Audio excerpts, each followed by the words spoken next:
eo amin'ny vaovaon'ny toekarena kosa indray dia notanterahina androany ny fanaovantsy ny rososina eo amin'ny fanjakana malagasy amin'ny alalan'ny ministeran'ny tedi-bola sy ny fitantanam-bola niaraka tamin'ny agence française de développement na ny AFD ka ny ministry ny fitantanam-bola Vonintsalama sy ny masovony Frantsa no nantanteraka izany ny ariva teo teny amin'ny ministeran'ny fitantanam-bola teny Antaninarenina amatsina ny fanamafisana ny tany tandalana eto Madagasikara ny fiara-miasa Jemima Radaniel Simami Rasuanaivo.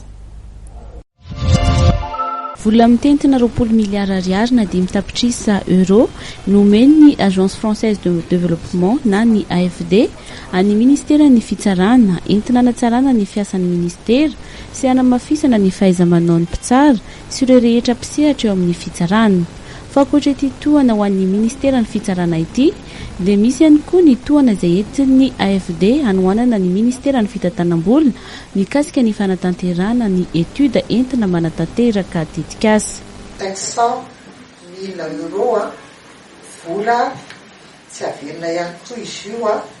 izy ilay dia miompanatỳ ministeran'ny fitantanam-bola sy teti-bola zany hoe vola entitsika zany amendry zareo entitsika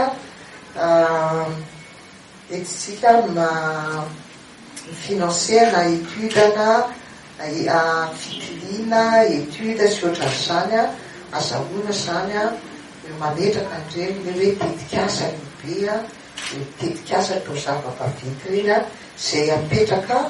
ka ilaina étude aloha na ilaina fitilina aloha dia agence française de développement zany mametraka an'izay vola izay iton'ny ministèran'ny fitantanam-bola sy teti-bola mba zahoantsika hoe rehefa misy tetikasa apetraka na misy tao zava-baventy hoe ilaina naovana étude ny ametrahana anazy dia mba manana vola zany tsika raisina amatsina ny étude mikasika zany zavatra zany. Tombony lehibe ho an'ny ministeran'ny fitsarana ny fahazoana ity toana ity ka ny ministeran'ny fitantanam-bola no anaramaso ny fitantanana. Zavatra tena zavatra lehibe mihitsy ity vola izay novatsiny ny agence française de développement ho an'ny ministeran'ny fitsarana ity. Zahay zany no hitondra ny raharaha satria zahay no hisitraka n'izany vola izany volet tena lehibe amin'ilay izy dia hoe fanampiana ny fitsarana dia ao anatin'izany ny sekoly anankiroa l'école nationale de magistrature et de greffe dia ny ENAP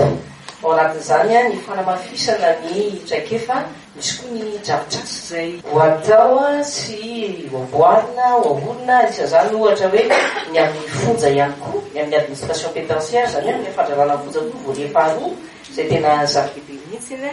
ary ao anatin'izany ny fikarakarana ny voafonja sy ny fanatsarana ny kasikan'ireo